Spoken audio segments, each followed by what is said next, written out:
आज हम लोग नाम महिमा पे लेंगे, क्योंकि हर एक किसी की अपनी अपनी साधना होती है और उस साधना में बहुत सारे साधन हैं। और उस जो हम साधना कर रहे हैं उसमें एक चीज़ सबसे महत्वपूर्ण होती है। तो इधर से जो साधना कर रहे हैं उसमें सबसे महत्वपूर्ण है नाम जप। तो नाम महिमा अंतःकरण में हमारे दृढ़ है। तो गुरु हमें हरे कृष्ण कृष्ण कृष्ण हरे हरे, हरे राम राम राम हरे हरे ये महामंत्र देते हैं। एक तो ये महामंत्र है, इसके जपने से हमारे सारे विकार कटते हैं और हमारा अंतःकरण शुद्ध हो जाता है। और भगवान का नाम जो है वो फिर आपके एक एक सेल में, बॉडी के एक एक सेल में घुस जाएगा। और इसकी कैसे पता चले कि भाई नाम हमारे अंदर चल रहा है? हर समय आपके बिना लिए वो चलने लगे। जैसे आपने गाना सुना और काफ़ी सुना वो गाना, अब आपने बंद कर दिया वो गाना, अब क्या होगा? अपने आप चलेगा ना। काफ़ी सुन लिया कोई गाना तो अपने आप चलेगा। अब काफ़ी आपने नाम जप कर लिया, अब क्या होना चाहिए?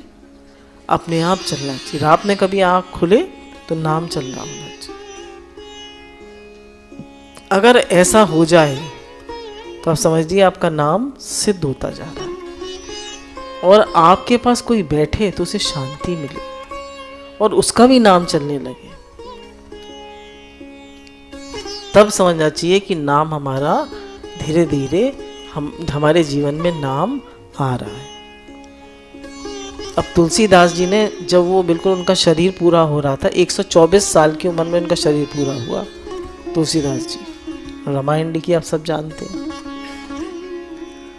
और तुलसीदास जी जब 14 साल के थे तब उन्होंने हनुमान चालीसा लिखी थी, सिर्फ 14 साल के। उनके गुरुजी के आश्रम के सामने एक भूत आ गया था तो सब लोग उससे बहुत डरते थे। तो उनका गुरुजी भूत भगा दीजिए। तो गुरुजी ने कहा कौन करेगा यह काम? तुलसीदास जी 14 साल के थे, बोले मैं करूँगा। तो उन्होंने कहा तुम कैसे करोगे? तो उन्होंने ये हनुमान चालीसा लिखी और उसको पढ़ा, जाके भूत भाग गया। तो क्या कह गए तुलसीदास जी? तुलसीदास जी ने कहा देखिए नाम की कितनी महिमा गाई है। उन्होंने कहा अल्प अवधि जीव वामे सोच पोच बहुत। उनका समय बहुत कम है और कलयुग में सोचने को बहुत कुछ है, सोच पोच बहुत, करने को बहुत कुछ। काका कीजिए, करने को भी बहुत कुछ है कलयुग में। यहाँ जाओ, वहाँ जाओ, इस मंदिर जाओ, उस मंदिर जाओ, इस तीरथ जाओ, उस तीरथ जाओ। बोले कहाँ कहाँ जाएंगे? पार न पुराणन को, वेदन को न अंत। बोले पुराणन का कोई, पुराणों का कोई पार नहीं है, वेदों का कोई अंत नहीं है, कहाँ तक पढ़ोगे? वाणी तो अनेक, मन कहाँ कहाँ दीजिए। अनेकों वाणी है, कहाँ कहाँ किस किस में मन देंगे? कवि की कला आनंद, छंद और प्रबंध बहु। अब कवियों की कविता में पड़ जाए तो कितनी कविताएं, और छंद बड़े बड़े सारे हैं। राग तो रसीलो रस कहाँ कहाँ दीजिए। बोले गाने में लग जाए तो कितने सारे राग हैं, कितने सारे भजन हैं, किस किस में मन लगाएंगे? सब बातन की एक बात तुलसी बताए जात। फिर से बता देते हैं, सब बातन की एक बात तुलसी बताए जात। जन्म सुधारन चाहे राम नाम लीजिए। अब राम नाम कहिए, चाहे हरे कृष्ण महामंत्र कहिए। तो अगर नाम सुधारना, अपने जीवन सुधारना चाहते हैं तो राम नाम लीजिए। भगवान के नाम से बड़ा कोई नहीं है। हरिदास जी जो थे वो जन्म से मुसलमान थे और बड़े भक्त थे। उनकी पिछली जन्म की कुछ पूर्व संचित पूंजी थी कि वो हरे कृष्ण महामंत्र के 3 लाख नाम जप करते थे। और जब हम लोग पुरी गए थे, जगन्नाथपुरी, तो हमने उनकी कुटिया भी देखी थी।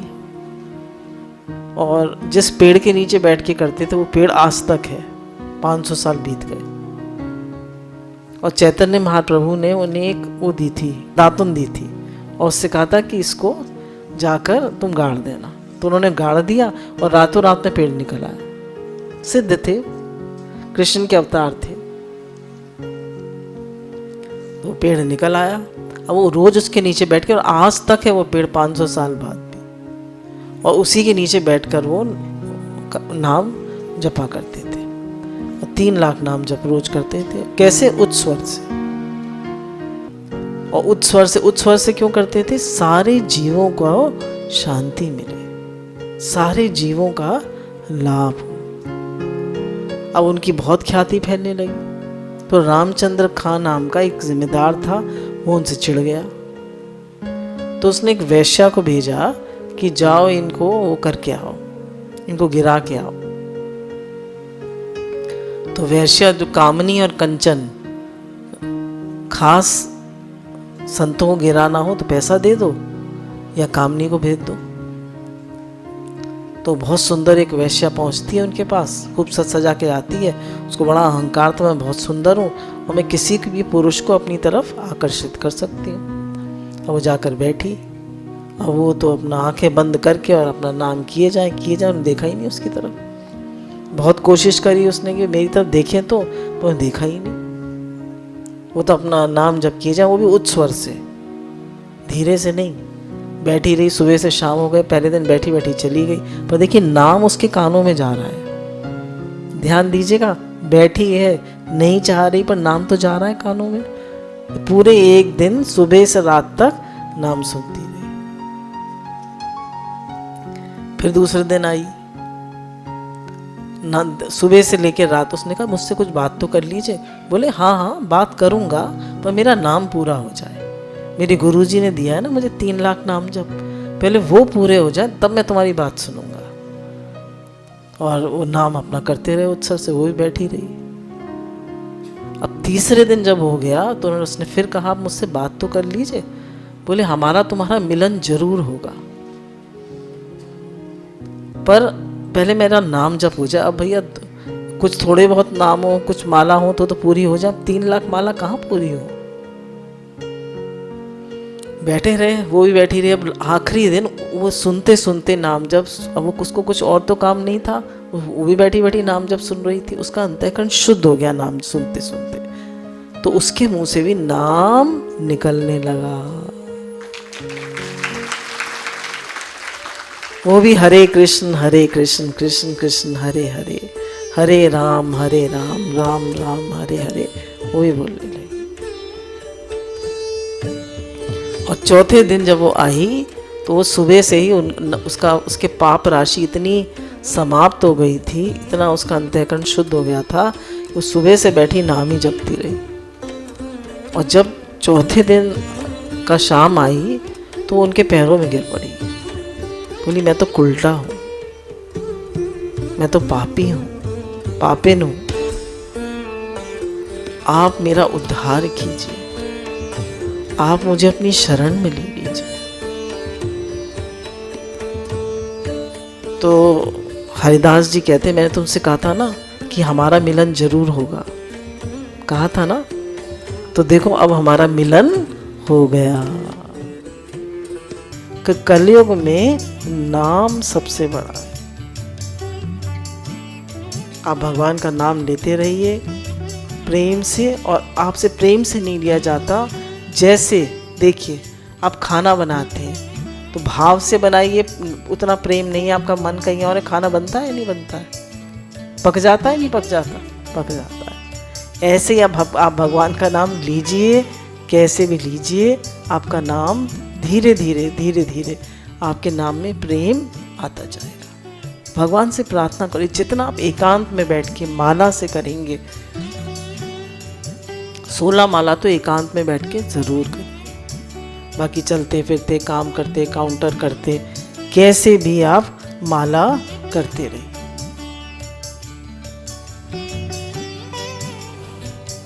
जब चैतन्य महाप्रभु झारखंड से जा रहे थे तो वो जब जंगल में चले तो शेर चीते जो है वो नाचने लगे। जितने भी जंगल में शेर चीते थे वो नाच रहे थे, तो सारे शेर चीते हाथी सब नाचने लगे। तो उनके नाम में इतना प्रभाव था कि जब वो नाम लेते थे तो सारी प्रकृति में उसका भाव, उसकी तरंग, उसकी वाइब्रेशंस पहुंच जाती थी और सब झूमने लगते थे। तो हमारा जीवन भी ऐसा बने। हे नाथ, हे गुरुदेव, हे मेरे प्राणाधार, हे मेरे नाथ, मेरा जीवन भी ऐसा हो कि भगवान का नाम मेरे अंदर भी चले और सबको आज कलयुग में नाम की कितनी जरूरत है कि सबके अंदर ये नाम जाए और सबको प्योर करे। कहते हैं एक अगर कीर्तन करने में एक सात्विक होता है भक्त, तो सबका भाव सात्विक हो जाता है, सबका भाव। एक बार चैतन्य महाप्रभु जब दक्षिण यात्रा के लिए जा रहे थे तो वो देखिए भगवान कृष्ण ने या भगवान राम ने तो सबको मार कर उनका उद्धार किया। ये हो ना, वो ज्योति उनमें से निकली, भगवान कृष्ण में समा गई। चाहे वो अघासुर था, चाहे वो बकासुर था, चाहे वो जितने भी असुर थे, वो सब ऐसे उद्धार किया। पर चैतन्य महाप्रभु ने कैसे उद्धार किया? छू के, आलिंगन करके। जिसको उन्होंने एक बार आलिंगन कर दिया, जिसका एक बार स्पर्श कर दिया, उसका उद्धार हो गया उनके छूने मात्र से। एक बार एक धोबी जो था वो कपड़े धो रहा था, तो उन्होंने उससे जाकर कहा कि भाई बोल हरि बोल, हरि बोल। तो उन्होंने, उसको समझ में नहीं आया, तो उन्होंने उसको सिर्फ छू दिया। तो जैसे ही उसको छुआ तो एकदम वो हरि बोल और नाचने लगा। उसकी जो धोवन थी वो आई, बोली ये क्या हो रहा है, इनको क्या कर रहे हैं? उसने उसको रोका तो वो भी नाचने लगी। फिर जितने भी लोग आए जिन्होंने उसको पकड़ा, धोबी को या धोवन को, सब नाचने लगे। तो इतना नाम में प्रभाव है।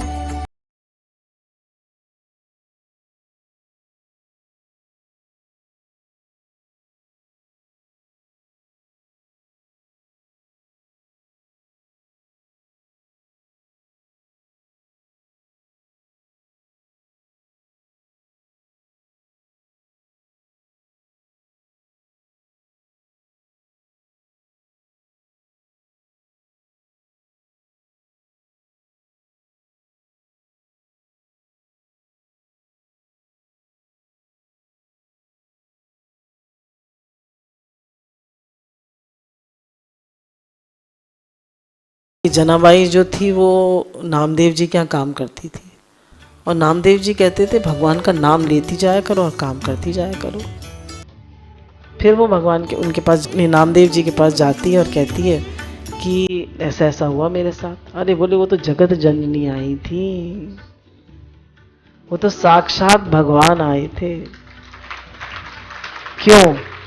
क्योंकि वो हर समय भगवान का नाम लेती रहती थी, तो उसका काम करने के लिए स्वयं भगवान आते थे। अब इसी में हमने और आगे सुना कि एक बार नामदेव जी उसको ये कहते थे कि जो भगवान का नाम लेता है उसके पीछे पीछे भगवान फिरते हैं, उसके पीछे पीछे भगवान चलते। तो एक दिन जना जो है झाड़ू लगा रही थी, पानी डालती जाए और झाड़ू लगाती जाए। तो लोगों ने कहा तू झाड़ू भी लगा रही है, पानी भी डाल रही है, क्या कर रही है?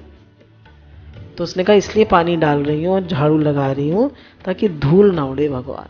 उसको पक्का है कि भगवान मेरे पीछे चल रहे हैं। तो झाड़ू लगाती जा रही है और पानी डालती जा रही है और नाम जपती जा रही है। मेन बात क्या है? नाम जपती जा रही है। फिर उसके बाद वो कपड़े धोने गई, तो वो बोली तू अपनी थापी नहीं लाई? तो बोली कि थापी, तू मेरी थापी ले ले। थापी मतलब वो जो सोटा जिसे पीटते हैं। बोले मुझे उसकी जरूरत नहीं है। बोले क्यों? बोले उससे अगर मैं पीटूंगी तो भगवान छींटे पड़ेंगे। तो मैं हाथ से ही मल लूंगी, मुझे उसकी थापी की जरूरत नहीं है। तो उसने सारे कपड़े वपड़े धोए और फिर घर आ गई नामदेव जी के। नामदेव जी ने कहा कि आज बहुत सारे संत आ रहे हैं, तुम्हें जो है वो पीसना है, गेहूं पीसना है, बाजरा पीसना है, मक्का पीसना है, सारा अनाज पीसना है, उनके लिए खाना बनना है। और उसने एक चौकी और डाली। बोले एक चौकी और क्यों डाली? वो एक स्त्री बैठी थी, उसने पूछा। बोली इसमें भगवान बैठे, और उसको पक्का है कि भगवान हमेशा मेरे साथ है। अब चक्की चलाती जा रही है और भगवान का नाम लेती जा रही है। जब तक चक्की चला रही है और भगवान का नाम लेती जा रही है। अब भगवान का नाम लेते लेते वो जो है बेहोश हो जाती है। इतना उसका भाव बनता है कि वो बेहोश हो जाती है। अब बेहोश हो जाती है तो एक स्त्री आती है, वो देखती है कि जना तो बेहोश पड़ी है और चक्की अपने आप चल रही है। अरे वो कहती है, अरे भूत आ गया, ये चक्की कैसे चल रही है? वो भागी भागी जाती है गुरु जी के पास, और गुरु जी से कहती है कि गुरु जी भूत आ गया वहां तो। अब गुरु जी तो सिद्ध थे, वो आके देखते हैं तो क्या देखते हैं कि जना जो है चक्की वो बेहोश पड़ी है, पर कन्हैया चक्की चला रहे हैं। तो नामदेव जी की आंखों में भी आंसू आ जाते हैं कि ये जना जो है ये सिद्ध हो गई है। देखिए बिना पढ़ी लिखी होगी, पर क्या उसमें से वो था? वो तो सेविका थी वहां, कि भगवान का नाम लेती रहती थी। तो वो भी उसको नमन करते हैं और कहते हैं जना तू तो सिद्ध हो गई। अब उसके नाम सुन के एक बार कबीरदास जी जो है काशी से चलकर आते हैं उसका दर्शन करने के लिए। तो देखते हैं कि दो स्त्रियां जो हैं लड़ रही हैं आपस में। तो पूछते हैं कि इसमें जना का कौन है, जना कहाँ रहती है? तो कहती है सेविका का नाम जनाबाई है। तो कहती है मैंने तो तुम्हारा इतना नाम सुना था, तुम तो उपलों के लिए लड़ रही हो। तो उसने कहा कि इसने मेरे उपले जो हैं चुरा लिए हैं। उपले माने कंडे, इसने मेरे उपले चुरा लिए हैं। बोले उपले तो एक से हैं, कैसे पता चले ये तुम्हारे उपले हैं और ये इसके उपले हैं? बोले इसके मेरे उपलों में से विट्ठल विट्ठल आवाज आएगी और इसके उपलों में से कोई आवाज नहीं आएगी। तो उन्होंने एक उपला लगाया कान से, कोई आवाज नहीं आई। बोले इसमें तो कोई आवाज नहीं आई। बोली इसका है। फिर दूसरा उपला लगाया, बोले इसमें से भी कोई आवाज नहीं आ रही। बोले वो ये भी इसका है। फिर तीसरा उपला लगाया, उसमें से भी कोई आवाज नहीं आ रही थी। बोले ये भी इसका है। चौथा उपला लगाया,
इतनी बढ़ाई है ना। गुरु भगवान कहते हैं जीव इतने पाप नहीं कर सकता जितने पाप भस्म करने की शक्ति नाम जप में है। समझ रहे हैं आप? जितनी पाप भस्म करने की शक्ति नाम में है, उतने नाम जीव उतने पाप जीव नहीं कर सकता। इतनी शक्ति है।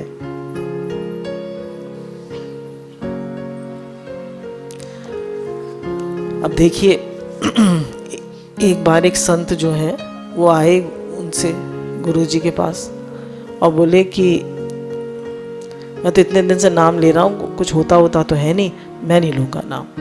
बोले ठीक है मत लो। थोड़ी देर बाद आए, बोले मुझसे तो छूट ही नहीं रहा नाम, मुझसे तो छूट ही नहीं रहा। बोले अब तुम छोड़ दो, अब तो मेरे लिए निषेध है नाम लेना। थोड़ी देर में रोने लगे। बोले मैं तो नाम के बिना रह ही नहीं सकता।